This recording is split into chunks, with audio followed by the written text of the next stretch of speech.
Thank you, Mr. President, and thank you to my colleague, Senator Whitehouse, for his very erudite and insightful summary of the bright, shiny toys and rabbit holes that a number of our colleagues have attempted to use to distract the Judiciary Committee and this body from what should be its quest for the truth. That is the truth about Russian attacks on our democracy during the last election and potential collusion by Americans with that attack, specifically collusion by the Trump campaign and obstruction of justice. Indeed, obstruction of justice is within the direct purview of the Judiciary Committee. And I want to thank my colleague, Senator Whitehouse, for joining me in a letter that we wrote to the chairman of the Judiciary Committee, Senator Grassley, asking that he very simply make public the transcript of the interview with Glenn Simpson conducted by our staff. Senator Grassley declined,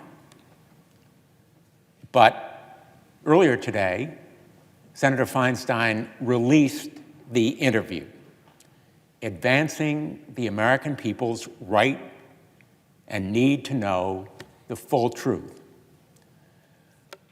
I want to applaud Senator Feinstein's leadership in using her proper authority as the ranking member to serve this vital public interest. I am grateful to her for her courage and strength in moving forward and disclosing the transcript to prevent its use as a dangerous distraction from the critical work of our committee. And I want to thank at least one of our colleagues across the aisle, Senator Cornyn, for apparently supporting that step. The toys and rabbits and rabbit holes are hardly new to efforts by defenders of an administration against investigation. And perhaps for some amusement, as well as enlightenment, I want to cite a satiric column done by Art Buchwald in 1973 and ask that it be made a part of this record if there is no objection. No objection. He wrote a satirical list of tactics Republicans were using to keep Americans from focusing on the Watergate scandal, and the list is eerily familiar.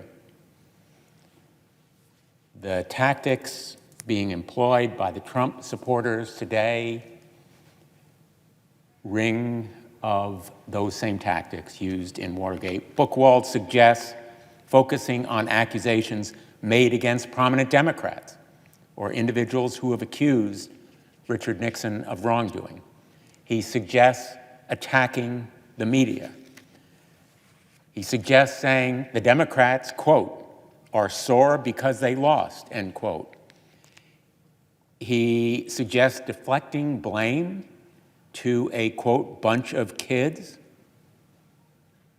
perhaps sounding like the reference to coffee boys today, and saying that this investigation is, quote, bad for the dollar, end quote, much like bad for America abroad. I am very confident, and I want to emphasize this point very emphatically, that the special counsel will be in no way distracted from his investigation, and his team will be undeterred by these tactics. But the American people should not be distracted or deterred either, and equally important, the Judiciary Committee, the United States Senate, and Congress as a whole has a duty here that is, in fact, vulnerable to that same distraction. And we must persevere. Why the Republican colleagues are doing it at this point is indicated by a recent New York Times article. The article describes President Trump's efforts to persuade congressional allies to drop their investigations, and it says, quote, "Another Republican senator said Mr. Trump had urged him to help bring the Russia inquiry to a halt." Had not urged him to bring the Russia inquiry to a halt. I want to be very clear. Let me repeat. Quote, "Another Republican senator said Mr. Trump had not urged him to bring the Russia inquiry to a halt. Instead, the senator said the president nudged him to begin an investigation into Hillary Clinton's connection with the intelligence gathering firm Fusion GPS, which produced a dossier of allegations about Mr. Trump's ties to Moscow," end quote. The goal was to stop the investigation of Russian meddling. But the implication of the article is that the president knew he could achieve that goal as effectively, or at least more practically, by distracting from those investigations, diverting resources to other issues, and muddying the waters for the American people. That is the playbook from 1973 that is referenced by Art Buchwald in his 1973 column. Here's the danger. Distractions are dangerous, and efforts to discredit law enforcement are equally perilous. Those efforts have included not only the urging for investigation of Uranium-1 and Fusion GPS, but also attacks on the integrity of some members of the FBI and the FBI as a whole, attacks on individual members of the special counsel's team, and on the team as a whole, and on Robert Mueller himself. The effort plainly is to discredit the investigation before it reaches a potentially incriminating conclusion, to stop the investigation, but if not stop it, at least demean its credibility before charges are brought. It is standard operating procedure. We know as prosecutors, the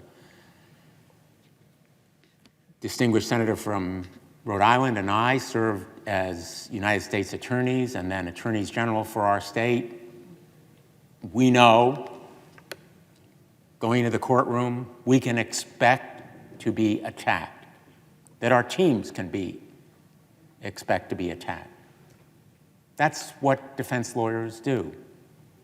That's what they do because they hope to demean and discredit and dismantle the credibility of prosecutors before the jury in the courtroom. And here the courtroom is not a court of law, but the court of public opinion, and our Republican friends have launched that preemptive strike methodically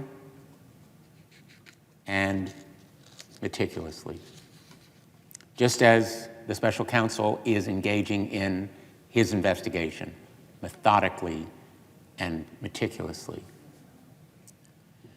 Now, I've referred to Republican colleagues, and I believe strongly and passionately that many, if not most, of our Republican colleagues share our zeal for the rule of law and for a just outcome to this investigation. And the reason is very simple. The Russian attack on our democracy imperils not just this administration, not just one election, it imperils our democracy as a whole.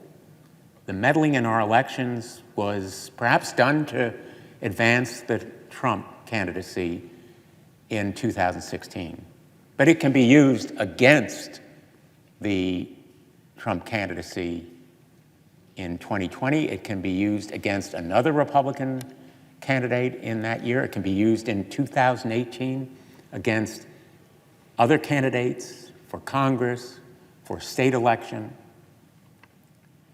And my Republican colleagues have been as eloquent as any of us in defining that threat, because there is no doubt in the intelligence community that it is a threat, that the Russians did interfere, that they sought to advance the Trump candidacy. Whether and what the impact was may never be known, but the effort is clear through a massive campaign of disinformation, propaganda, cyber attack, and other means. And that is what the FBI learned what was happening. Not as a result of Christopher Steele, but from sources within the Trump campaign, George Papadopoulos, from other intelligence sources. And that is what we must make sure is known to the American public. We must make sure that anyone who aided the Russians pays a price, and that the Russians themselves pay a price, because if there is no price, it will be done with impunity again. And so there should be, and I believe there is, bipartisan apprehension about that threat to our nation's security. And that is the reason that the Judiciary Committee's investigation, along with the special counsel, is so important, because our purview includes obstruction of justice, the integrity of the Department of Justice, and any interference politically with the FBI's investigation into Russian meddling must be prevented in the future as well. Only the Judiciary Committee can frame and craft legislation that will help to protect the FBI. And Senator Whitehouse and I and Senator Feinstein and others on the committee will be proposing such legislation based on what we know so far. It is legislation that essentially protects the rule of law against such efforts to obstruct justice and politically interfere. The intelligence community's conclusions about Russian meddling did not rely on the credibility of Glenn Simpson or Christopher Steele. The two guilty pleas, convictions that the special counsel has already secured, do not rely on the credibility of Simpson or Steele. Without fear of contradiction, I can predict that the additional convictions and indictments will be based on fact and law, not on the credibility of Simpson and Steele. And the conclusion reached by Simpson, Steele, or anybody else are relevant only insofar as they are supported and backed and proved by facts and comply with relevant law. Now, in fact, as we know, Christopher Steele tried to blow the whistle on the Russians. He brought to the FBI's attention information that he thought was relevant to protecting the United States of America against that Russian interference. As my colleague, Senator Whitehouse, has outlined in detail, the FBI already knew of it and courteously heard from Christopher Steele and later interviewed him. But the effort to undermine the credibility of the FBI by pointing to Christopher Steele completely misses the mark. And in fact, I am deeply disappointed that the first major action by our Republican colleagues on the Judiciary Committee was aimed at someone who reported wrongdoing, not committed it. And it was done without any cooperation or even consultation with Democratic colleagues. Really a betrayal of the spirit that I think should characterize this very serious investigation, because it should be bipartisan. My hope is that these distractions, dangerous as they are, will in fact not divert either our committee or the special counsel. The pace of our committee's investigation, again, to be very blunt, has been shamefully slow. I hope that its pace will quicken and that it will intensify, that there will be hearings in public with witnesses under oath and subpoenas of documents. I've said it repeatedly. And I hope that we will use those tools, because only by relying on our powers to investigate effectively and comprehensively will we protect the goals of upholding the integrity of justice. As for the special counsel and our law enforcement community, I think they should know that we support them and that we will protect the special counsel against political interference, and that's why legislation that I have proposed along with my colleague, Senator Whitehouse, and others, and it's bipartisan legislation. I thank Senators Tillis and Graham, as well as our other colleagues, Senator Coons and Senator Booker, for joining in this effort.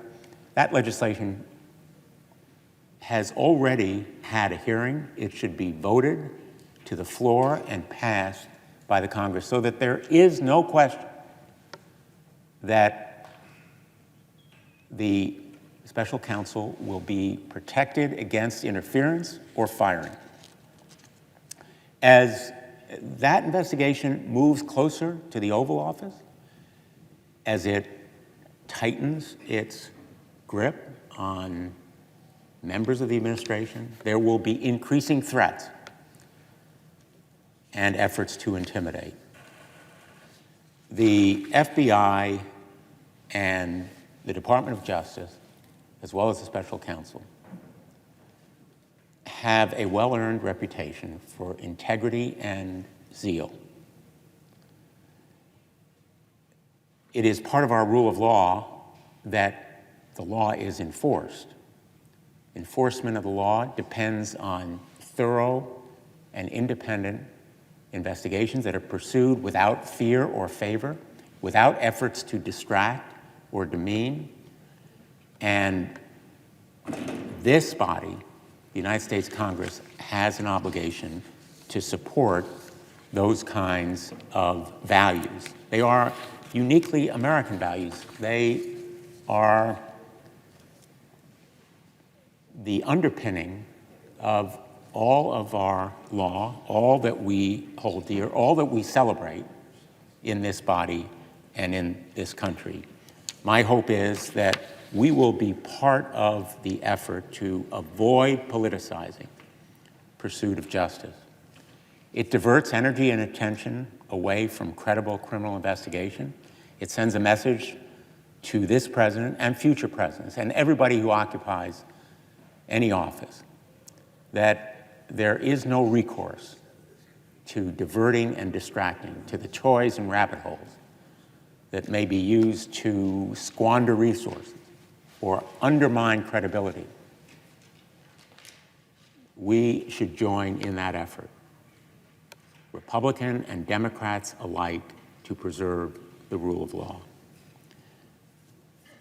My hope is that we will, and do so without delay, because every day that passes when these kinds of false and unbased and biased innuendos and rumors are raised and given credence is a day that undermines those values that we hold dear. Thank you, Mr. President, and I yield the floor.